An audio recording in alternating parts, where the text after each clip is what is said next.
जामसंडे येथे सोमवारी आयोजित करण्यात आलेल्या रानभाजी महोत्सव 2026चे उद्घाटन देवगड पंचायत समिती सभापती गणेश राणे यांच्या हस्ते करण्यात आले। यावेळी उपसभापती अमोल लोके, तहसीलदार शीतल जाधव, आत्मा समिती अध्यक्ष प्रसाद देवधर, जिप सदस्य सौ अवनी तेली, जिप सदस्य देवदत्त कदम, सुनील पारकर, गटविकास अधिकारी निलेश जगताप, उषकला केळुसकर, पंचायत समिती सदस्य रवींद्र तिर्लोटकर, सदस्य संजना आळवे, सलोनी तळवडेकर, माजी उपसभापती डॉक्टर अमोल तेली, तालुका कृषी अधिकारी आरती पाटील, कृषी विस्तार अधिकारी उमाकांत पाटील, रानभाजी तज्ज्ञ रामचंद्र शृंगारे, पंचायत समिती कृषी अधिकारी श्री खराडे, पंचायत समिती कक्ष अधिकारी संतोष बिर्जे आदी मान्यवर उपस्थित होते। पंचायत समिती देवगड, उमेद अभियान, माविम देवगड आणि कृषी तंत्रज्ञान व्यवस्थापन यंत्रणा अर्थात आत्मा देवगड यांच्या संयुक्त विद्यमाने या महोत्सवाचे आयोजन करण्यात आले होते। श्री स्वामी समर्थ मंगल कार्यालय जामसंडे येथे रानभाजी प्रदर्शन तसेच पाककला स्पर्धेचे आयोजन करण्यात आले होते। स्थानिक पातळीवर उपलब्ध असलेल्या विविध रानभाज्यांचे संवर्धन, त्यांचे पौष्टिक महत्त्व आणि पारंपरिक खाद्यसंस्कृतीची ओळख नव्या पिढीपर्यंत पोचविणे हा या महोत्सवातील प्रमुख उद्देश होता। या महोत्सवाच्या माध्यमातून रानभाज्यांपासून तयार करण्यात आलेल्या विविध पाककृतीचे प्रदर्शन यावेळी करण्यात आले होते। तसेच पाककला स्पर्धेत महिलांनी मोठ्या संख्येने सहभाग घेतला होता। रानभाज्यांचे आरोग्यदायी महत्त्व, स्थानिक शेतीपूरक व्यवसाय आणि पारंपरिक खाद्यसंस्कृतीला प्रोत्साहन देणाऱ्या या उपक्रमाला विक्रमी प्रतिसाद लाभला होता। 2026 या कार्यक्रमाचे उद्घाटन माननीय सभापती, उपसभापती या मान्यवरांच्या हस्ते दीपक प्रज्वलन करून होत आहे। मॅडम इकडे, थँक्यू।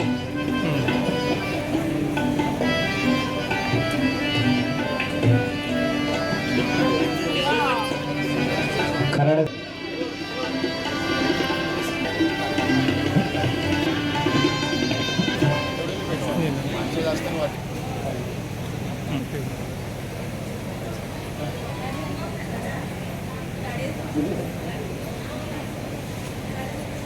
देवा वंदे तो तुझला गजवदना। उपस्थित सर्व मान्यवरांचं मनपूर्वक स्वागत स्वीकारावे अमुचे, स्वागत स्वीकारा, स्वागत स्वीकारा। ह्या भाज्या कुठल्याही खतांशिवाय, केमिकलशिवाय आपल्याला निसर्गतः उपलब्ध होतात आणि ह्याचं औषधी गुणधर्म आहेत। तसेच आपल्या म्हणजे स्थानिक जे काय आहेत पारंपरिक आहारामध्ये याचा समावेश होता, परंतु आधुनिक जीवनशैलीमुळे आता ह्याचं महत्त्व थोडं कमी होत चाललेलं आहे। आणि हा जो आपला ठेवा आहे, पारंपरिक ठेवा, जर आपल्याला नवीन पिढीकडे हस्तांतरित करायचा असेल तर त्याची ओळख होणं, त्याचे गुणधर्म आणि त्याचं स्थानिक जे काही आहे संवर्धन आणि तो ठेवा जो आहे तो आपल्याला म्हणजे जतन करून ठेवायचा आहे, तो पुढच्या पिढीकडे हस्तांतर करायचा आहे। आपल्याला बऱ्याच म्हणजे भाज्यांची ओळख नसते आणि ह्या रानभाजीचा असं आहे की त्याची ओळख असल्याशिवाय आपण तो पदार्थ म्हणून खाऊ शकत नाही किंवा त्याचा आहारामध्ये समावेश करू शकत नाही। जर ती भाजी आपल्याला माहीत आहे की 100% हीच भाजी आहे तरच आपण खाऊ शकतो, अन्यथा आपल्याला विषबाधा वगैरे असे प्रकार होऊ शकतात। आणि ही रानभाजी आपल्याला म्हणजे आपल्या पूर्वजांनी परंपरेनं म्हणजे त्यांच्या आहारामध्ये समावेश होता। त्यावेळेला आपण बघायचो की मोठ्या प्रमाणावरती आजारांचं प्रमाण कमी होतं। आता बघतोय की आपलं आधुनिक जीवनशैली झाली, आपलं सगळं खाण्याचा प्रकार, राहण्याचं जीवनमान सगळंच बदलत चाललेलं आहे आणि आपल्याला आपण वरचेवर बघतो की सारखं दवाखान्याची, डॉक्टरांची गरज पडते। जर का ह्या रानभाज्या आपल्या आहारात समावेश केला आपण आणि हे असं नाही की निसर्गतच आपल्याला उपलब्ध होतात, फक्त त्याची माहिती असेल आणि ते खायचं कसं हे जर आपल्याला ज्ञात असेल, त्यासाठी आपण ह्या कार्यक्रमामध्ये रानभाज्यांचं प्रदर्शन, त्याचं महत्त्व आणि तसेच आपल्या महिला भगिनींनी त्याचे रानभाज्यांचे वेगवेगळे म्हणजे आपल्या अंगातील जी काही कला आहे ती वापरून पाककृती आपल्यासमोर सादर केलेल्या आहेत। त्याचा एवढाच उद्देश आहे की हा जो निसर्गाचा ठेवा आहे तो आरोग्याचा मेवा म्हणून आपल्याला जतन करून ठेवायचा आहे। या अनुषंगाने आपण हा आजचा महोत्सव घेतोय। तरी आजच्या महोत्सवासाठी सर्वांना शुभेच्छा देते, जे काही पाककला स्पर्धेमध्ये आपले स्पर्धक आहेत. आणि मी इथं माझे प्रास्ताविक थांबवते. शाळेमध्ये घेतला जातो. मला वाटतं मी माझ्या जिल्हा गटात सर्वच शाळेने जवळजवळ व्हिजिट दिलेली रानभाजी महोत्सवानिमित्त. लहान लहान मुलं आपल्या ज्या लोकल तिथे भाज्या ज्या निर्माण होतात आणि या पावसाळ्यात ज्या निर्मिती होतात त्यांचं प्रदर्शन मांडतात. पण या महोत्सवानिमित्त मला वाटतं व्हिडिओ साहेब इथे त्यांना सांगू इच्छितो की आम्ही जिल्हा परिषदला परवा एक आमच्या जिल्हा परिषद 2 सदस्य तेली मॅडम असतील, कदम सर असतील, की एक जो आता मुलांना आहार दिला जातो त्याच्यात जो मसाला असतो तो घाटावरनं मला वाटतं आला आणि लसूण काहीतरी असा मसाला येतो. तो आपल्या लोकल इथे सिंधुदुर्गात जो या बचत गटांमार्फत किंवा लोकल जो बनवला जातो त्याची आपल्या मुलांना सवय झालेली असते. तो मसाला इथला त्या आहारातून दिला जावा असा आम्ही त्या दिवशी ठराव घेतला. मला वाटतं सर्वच भगिनींनी की त्यांची मुलं ज्या शाळेत असतात त्या शाळेत जो आता आहार दिला जातो त्या आहारात या आता जे पदार्थ जे तुम्ही बनवला वड्या वगैरे त्या मला वाटतं सक्तीच्या केल्या, थोडंसं मी जास्त बोलतो पण सक्तीच्या केल्या तर मुलांना खरोखर चांगला आहार मिळेल. जो आता शासनाकडनं येतो आहार त्याच्यापेक्षा कितीतरी पटीने. मला वाटतं आता श्रावण महिना चालू आहे पण जर आता जर पदार्थ जर वड्या वगैरे किंवा या अशा मस्तपैकी तयार करून दिल्या तर मुलांना या 1-1.5 महिन्यात मासे आणि मटणाची पण आठवण येणार नाही. असा उत्कृष्ट पदार्थ आज या भगिनींनी तयार केले. या भगिनींसाठी एकदा जोरदार टाळ्या होऊन जाऊ देत. नाविन्यपूर्ण उपक्रमासारखाच हे केला आहे महोत्सव आणि याच्यामुळे भविष्यात देवगड तालुक्यामध्ये मी, माझे सोबती सभापती राणे, आम्ही नक्कीच या शेतकरी वर्गासाठी म्हणजे जे आता रानभाज्या आणून इकडे जे तुम्ही काही पदार्थ करून टेस्ट दाखवायला दिला आम्हाला, आता एकदम उत्कृष्ट प्रतीचे पदार्थ होते सगळे आणि त्याच्यासाठी तुम्हाला खूप खूप शुभेच्छा. असेच प्रगती करत राहा. आम्ही तुमच्यासोबत आहोत. जय हिंद, जय महाराष्ट्र. मांडलेली आहे आणि ज्यावेळी आमची पहिली सभा झाली त्या देवगड तालुक्याच्या कृषीच्या आत्माची, त्यावेळी अनेक विषय या कृषीच्या माध्यमातून लोकांपर्यंत कसं पोचता येईल आणि एक चांगली कल्पना देऊन भविष्यात प्रत्येक गावामध्ये एक शेतकरी कमिटी नेमून त्या कमिटीचे अध्यक्ष असतील. ते अध्यक्ष आपल्या देवगड तालुक्याची जी कृषीची कमिटी होईल त्या कमिटीमध्ये त्यांना सदस्य घेण्यात यावं.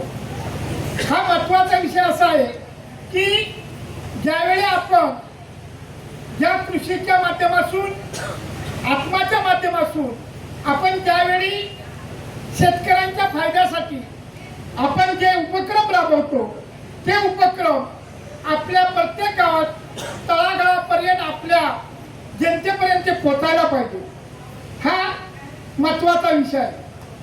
दुसरी गोष्ट आमच्या देवगड सरांनी जी सांगितलेली आहे की ह्या रानभाजीच्या महोत्सवानिमित्त आपण आता बऱ्यापैकी मला वाटतं सर्व बचत गटाच्या आमच्या महिला वर्गाने एक सुंदर जी पाककला सादर केली. मला वाटतं सर्व त्या पाककलेचा आपण सर्वांनी ते पाककलेमधून जे त्यांनी पदार्थ बनवले त्या पदार्थाचा आस्वाद घेतला. आपण खरोखरच मी त्या सर्व बचत गटांना मनापासून धन्यवाद देतो, त्यांना शुभेच्छा देतो.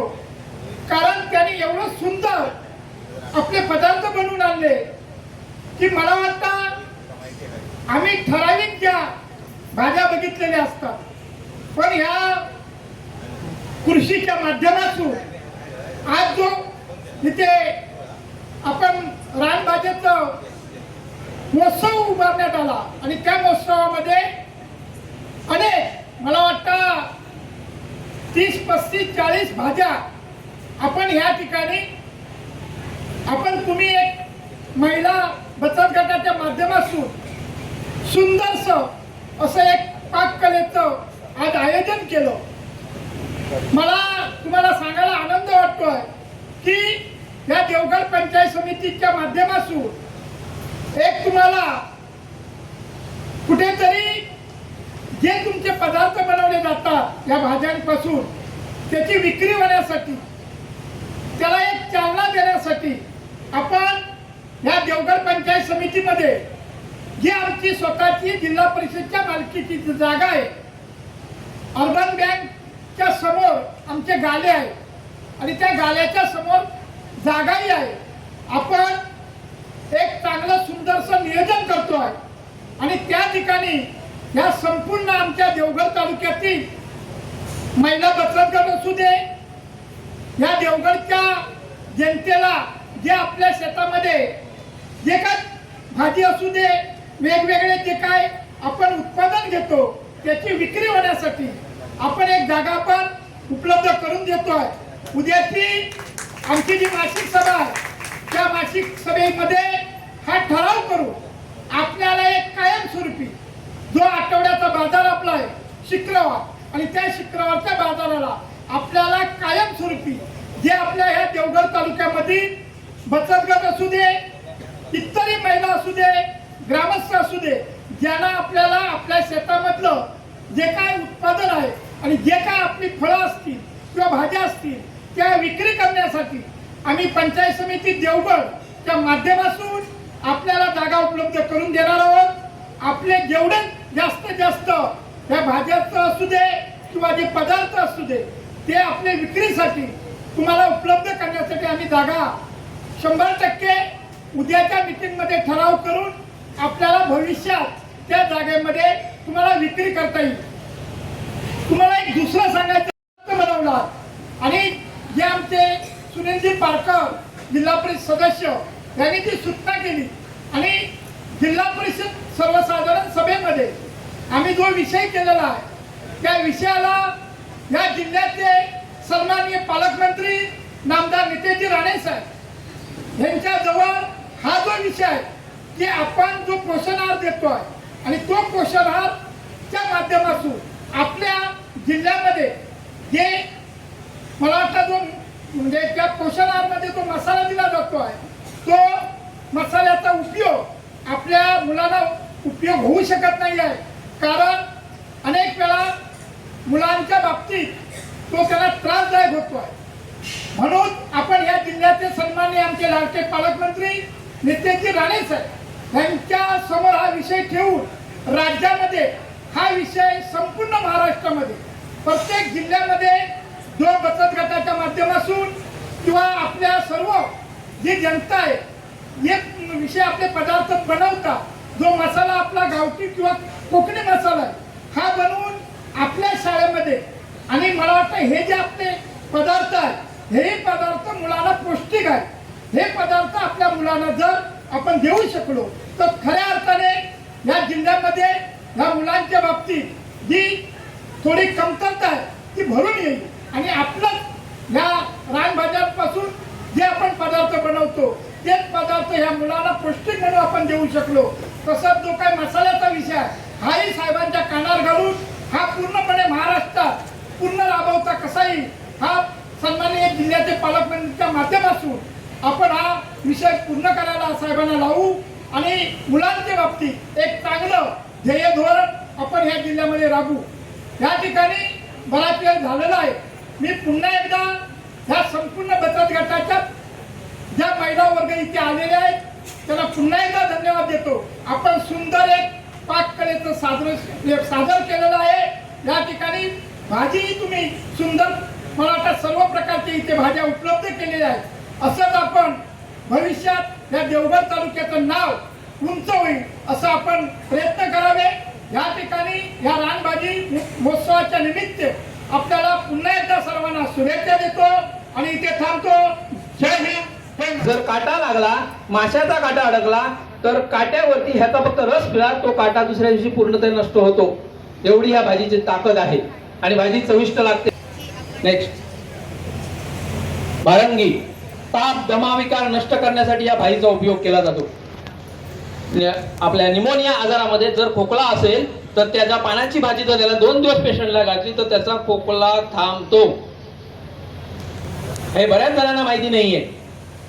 याच्या पानांची भाजी घालायची, याच्या फुलांचे मोदक होतात, करंजा होतात, फुलांची भाजीही केली जाते, फुलांच्या वड्याही केल्या जातात. एवढी सुंदर भाजी आहे. चवीला कडू आहे, फक्त एकदा उगाळून टाकायची आणि ती भाजी करायची. याच्यामध्ये लोहाची मात्रा जास्त असते. नेक्स्ट.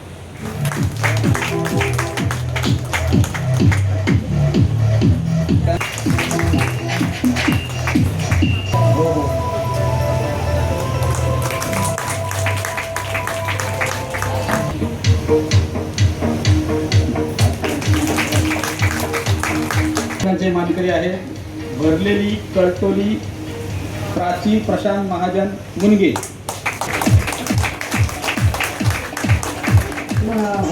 पंचायत समिती सभापती महोदय आहेत राणे साहेब, आपल्याला त्यांचं नेहमी सहकार्य असतं. त्यांना नक्कीच त्यांनी चांगले चांगले उपक्रम यापूर्वी घेतले आहेत आणि आत्ताच बघितलं मी ते त्यांनी इतरही उपक्रमासंदर्भात आत्ता इथे घोषणा केलेली आहे.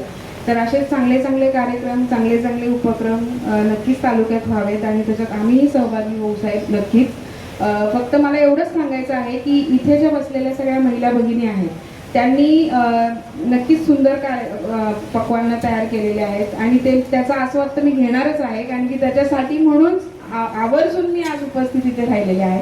परंतु मला एवढंच सांगायचं आहे की आज ह्या सगळ्या महिला ज्या इथे उपस्थित आहेत त्यांनी आपली जी पुढची पिढी आहे त्या पुढच्या पिढीपर्यंत तो वारसा कसा जाईल किंवा लहान मुली किंवा ज्या कॉलेजला जाणाऱ्या मुली आहेत त्या ह्याच्यामध्ये कशा इन्व्हॉल्व्ह होतील आणि त्यांना त्या भाज्यांची ओळख कशी होईल याच्याकडे थोडंसं लक्ष देणं गरजेचं आहे. कारण की आपल्याला खूप प्राचीन वारसा प्राप्त झालेला होता आणि आहे, परंतु तो वारसा पुढे नेण्यात कुठेतरी कोणीतरी कमी पडतं आणि मग आपल्याला त्याची माहिती राहत नाही. आता काही लोकांना भाज्यांची माहिती आहे पण काही लोकांना अद्यापही त्या माहीत नाही.